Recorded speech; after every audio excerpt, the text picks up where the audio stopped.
Bismillahirrahmanirrahim. Welcome to Superior Group of Colleges Learning Management System.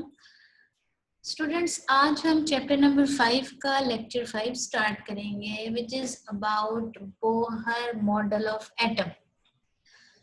Atom के बारे में जिस साइंटिस्ट ने फर्स्ट टाइम एक वेल डेवलप्ड कॉन्सेप्ट दिया दैट वाज बोहर। तो बोहर के मॉडल के कुछ पोस्टुलेट्स हैं जिसको हम डिस्कस करेंगे। बोहर ने कहा कि एटम के अंदर जितने भी ऑर्बिटल्स हैं उनकी एनर्जी क्वांटाइज्ड है, यानी कि जितने भी एटम के अंदर इलेक्ट्रॉन्स हैं, जितने भी ऑर्बिटल्स हैं, उनकी एनर्जी फिक्स है। अब अगर इलेक्ट्रॉन इन ऑर्बिटल में मूव करते हैं तो मूव करने से वो एनर्जी रेडिएट नहीं करते, यानी कि अगर एक इलेक्ट्रॉन एक ही ऑर्बिटल में मूव कर रहा है तो मूव करने से उसकी एनर्जी चेंज नहीं होगी, एनर्जी फिक्स है। बोहर का कहना था कि एटम के अंदर एटम का जो सिस्टम है ना सोलर सिस्टम की तरह, जैसे सूरज जो है वो सेंटर में होता है और इसके इर्द गिर्द डिफरेंट प्लैनेट्स मूव करते हैं, सेम उसी तरह एटम के सेंटर में भी न्यूक्लियस होता है जिसपे पॉजिटिव चार्ज होता है और इसमें डिफरेंट इलेक्ट्रॉन सर्कुलर ऑर्बिट्स में मूव करते हैं।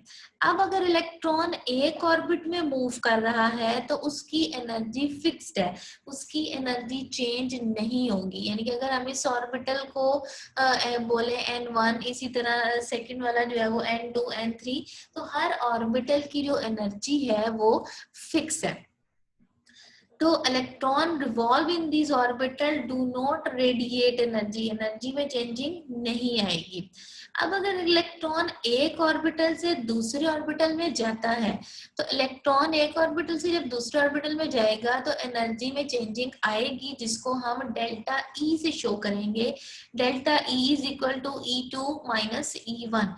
तो एक ऑर्बिटल से दूसरे ऑर्बिटल में जाने में एनर्जी में चेंजिंग आएगी।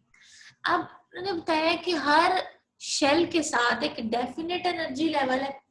अब यहाँ पर उन्होंने शेल्स को रिप्रेजेंट किया है कि हमारे पास के एल एम एन शेल्स है और इसी तरह इन शेल को नंबर दे दिए n1 n2 n3 n4।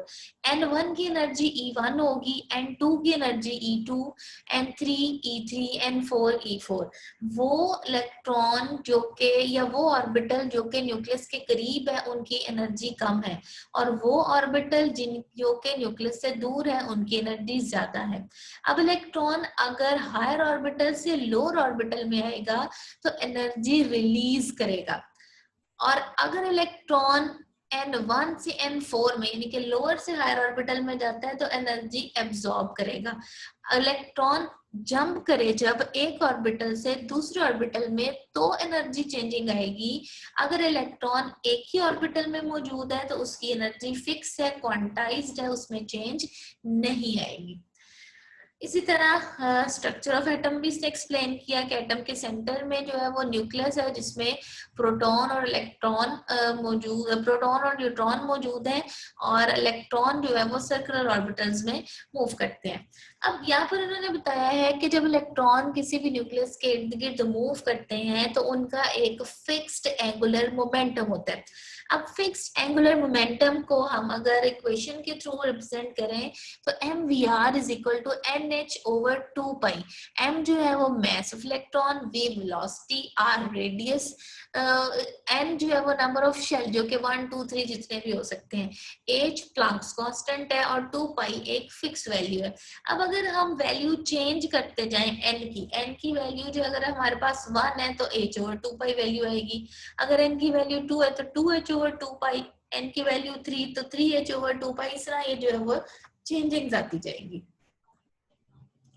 अब हमने देखना है कि हमारे पास इलेक्ट्रॉन मौजूद है किसी भी हाइड्रोजन एटम में, हमने इलेक्ट्रॉन जिस ऑर्बिटल में मौजूद है उसका रेडियस फाइंड आउट करना है। तो सपोज करते हैं हमारे पास एक एटम है जो कि हाइड्रोजन का एटम है जिसमें एक ही प्रोटॉन है, प्रोटॉन को हम Z से शो करेंगे, प्रोटॉन का जो चार्ज है E पॉजिटिव से शो करेंगे। इसके अलावा एटम के अंदर एक ही इलेक्ट्रॉन है जिसको E नेगेटिव से शो करेंगे। इलेक्ट्रॉन न्यूक्लियस के इर्द गिर्द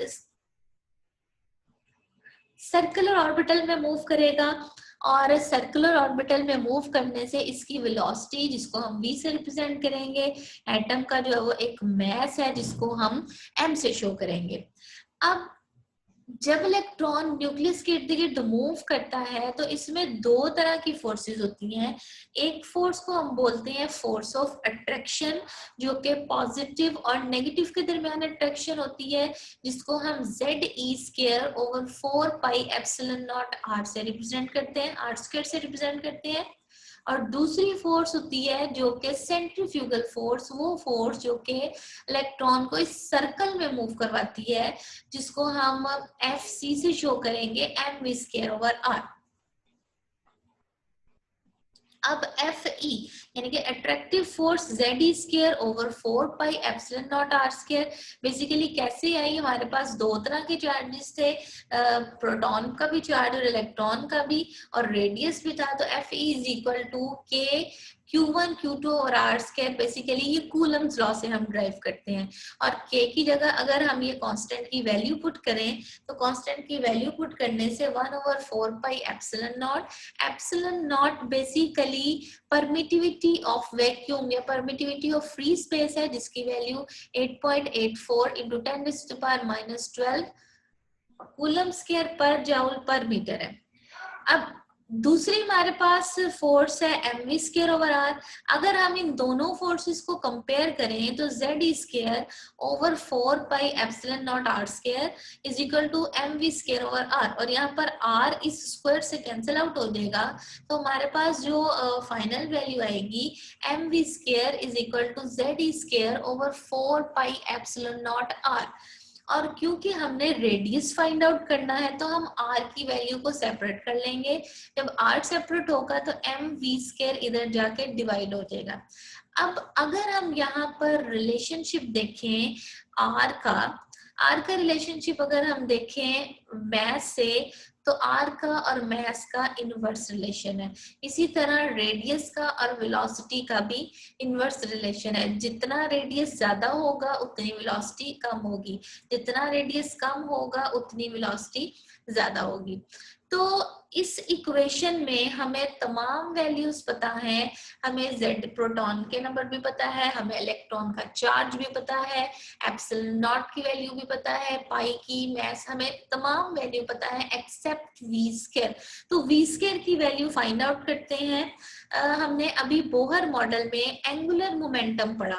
तो एंगुलर मोमेंटम की बेसिकली इक्वेशन क्या थी, mv² is equal to mvr is equal to nh over 2 पाई।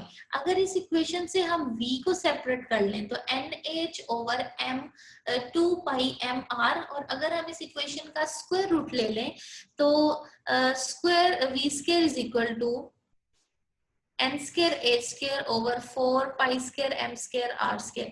अब v² की जो वैल्यू है वो हम यहाँ पर पुट करेंगे इक्वेशन 4 में। तो इक्वेशन 4 में वैल्यू पुट करके हमारे पास ये वैल्यू आएगी, और इसमें से अगर हम जो भी m जो है वो कटिंग हो जाएगा, इसके अलावा पाई की वैल्यू जो है वो कैंसिल आउट हो जाएगी। हमारे पास final value I r is equal to epsilon not n² h² over pi m ZE²। अच्छा, अब अगर हमारे पास नंबर ऑफ प्रोटॉन 1 हो तो r is equal to epsilon not n² h² over pi m e²। और अगर हम n² की वैल्यू को सेपरेट आउट करें और बाकी तमाम वैल्यूज इस इक्वेशन में पुट करें तो हमारे पास वैल्यू आएगी 0.529 इंटू 10⁻⁻10 मीटर या 0.529 एमस्ट्रॉन्ग। तो r is equal to 0.529 angstrom n², यानी कि n जो है वो नंबर ऑफ शेल्स हैं, नंबर ऑफ शेल वेरी करते जाएंगे तो n की वैल्यू r की वैल्यू चेंज होती जाएगी।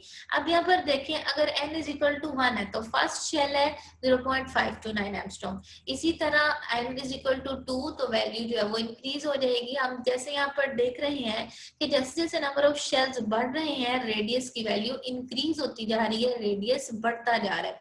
इसी तरह हम दो ऑर्बिटल्स का कंपैरिजन भी कर सकते हैं, R2 माइनस R1, यानी कि इन दोनों को माइनस करके वैल्यू निकाल सकते हैं, R3 minus R2, R4 minus R3। इस तरह से हम डिफरेंट वैल्यूज को जो है वो रेडियस की फाइंड आउट कर सकते हैं।